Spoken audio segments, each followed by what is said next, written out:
really liked when I was younger was called The Chocolate War.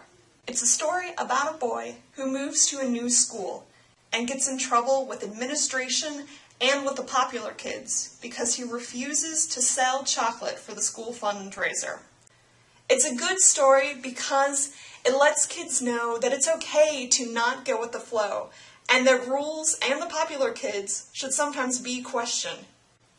This book was banned because it gives an accurate depiction of teenage boys, meaning that there are some allusions to masturbation. This has nothing to do with the book's message that kids need to think for themselves.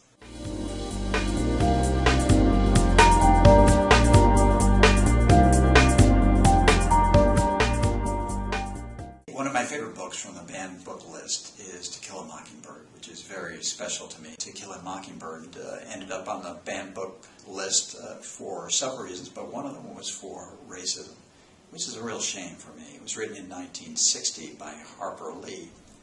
And I came to the book later, probably in the late 60s.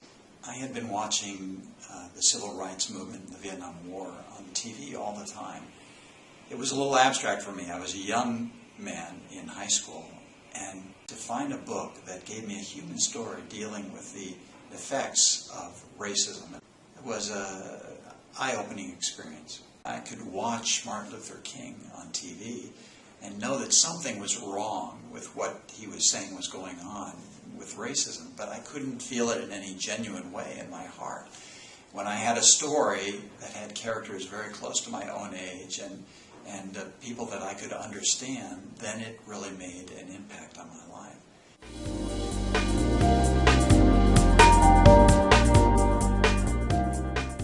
The banned book that had a great impact on me is A Clockwork Orange by Anthony Burgess. It's a British novel that was banned mainly because of the depictions of violence, and especially sexual violence in the book.